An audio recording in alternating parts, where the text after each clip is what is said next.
I'd like to show you just a basic outline of the Hebrew Scriptures. We call it the Old Testament, but we have to remember that there are Jewish people, the people of Israel, Hebrew people, who still hold fast to their Scriptures. And so, to honor that, this is we're going to call it the Hebrew Scriptures. And of course, these are 39 books in what we call the Old Testament, but of course, these are the Hebrew Scriptures. I wanted to give you the categorizations, the categories that you kind of group the books into. And again, we sort of go by the categories that have been given to us by the Jewish faith. So let's start with the first five books of the Bible. Sometimes we know it as the Pentateuch, or the five books of Moses. In Hebrew, the word is the Torah. It's the Torah. The Torah means the teaching, or the way, or the law. The Torah. These books are the main primary books of the Hebrew Scriptures. They are the books with the most weight. They are Genesis, Exodus, Leviticus, Numbers, and Deuteronomy. Genesis and Exodus are narrative books, which means that they tell a story. Genesis, of course, starts with creation and goes through the flood and goes through Abraham and the generations after Abraham, through Joseph, and on into not the exile, but the enslavement in Egypt. Now, in the Christian faith, our main story is the life, death, and resurrection of Jesus Christ, which happens in the New Testament. But in the Hebrew Scriptures, their main chief story is in the book of Exodus. The book of Exodus is where it all happens. All the other stories, all the other scriptures flow out of the story of Exodus. So the Christian story that everything flows out of is the Jesus story.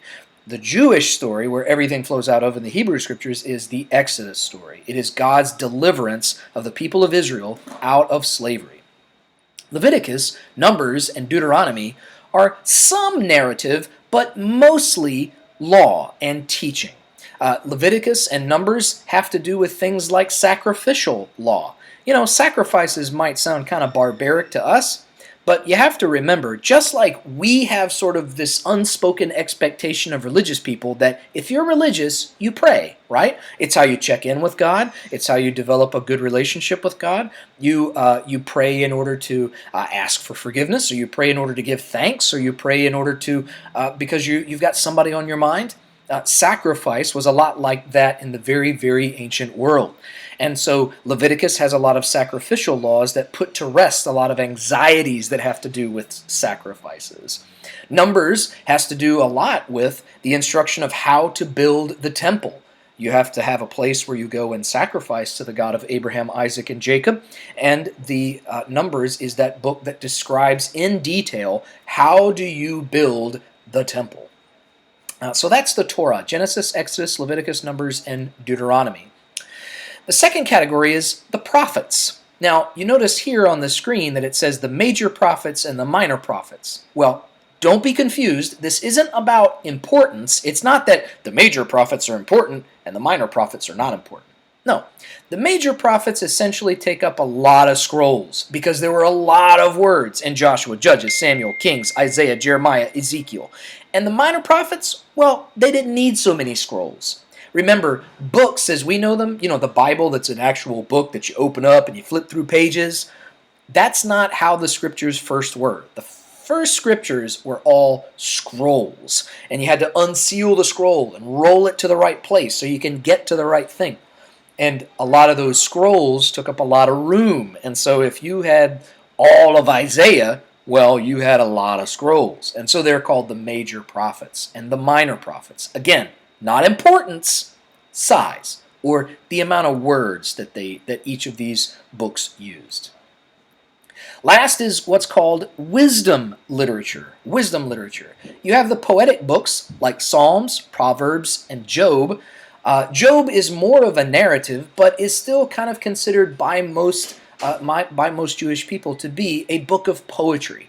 It is a narrative about a man who is faithful to God, and God enters into a little bit of a wager with the accuser, and then takes away all of these blessings, or all of these material blessings and kind of basic blessings that Job had, and the story goes on from there. Most of the poetry is a defense of particular kinds of theology, and finally, Job unequivocally begins to deny that kind of theology, that essentially, if you're bad, you get bad, God punishes you with bad outcomes. And Job is sort of that one book that says, no, it doesn't work like that.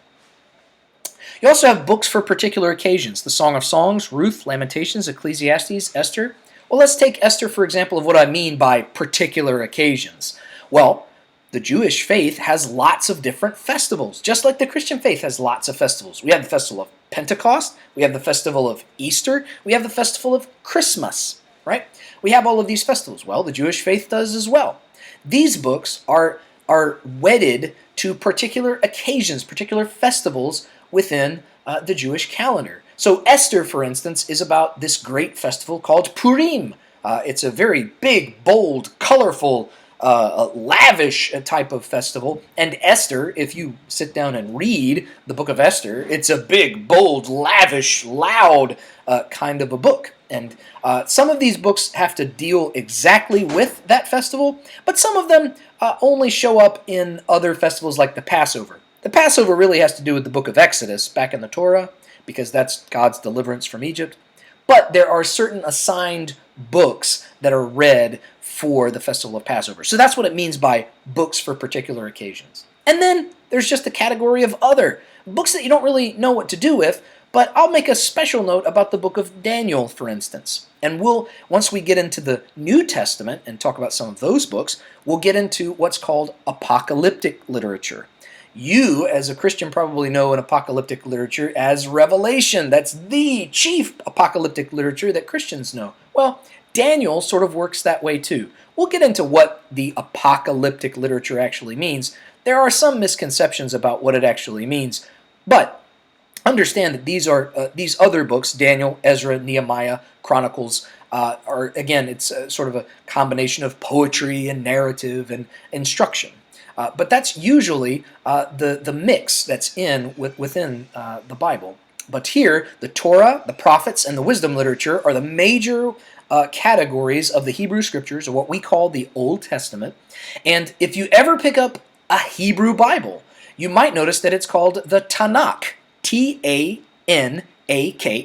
And that's because of the Hebrew names of these three categories. So the Torah is Torah. That's an actual Hebrew word that means law, the Torah. The prophets are Nevi'im, and the wisdom literature is called Ketuvim. So you take the T from the Torah, the Nevi'im, the N from the Nevi'im, and the KH from the Ketuvim, and you get Tanakh. And you add just a basic, vowel in there, and you get Tanakh. So if you want to impress your friends and say, call the Old Testament the Tanakh, well, you can impress them with your Hebrew and say, well, that just means Torah, Nevi'im, and Ketuvim. But anyway, those are the 39 books of the Hebrew Scriptures, and these are the basic ways to sort of understand what it is that you're reading.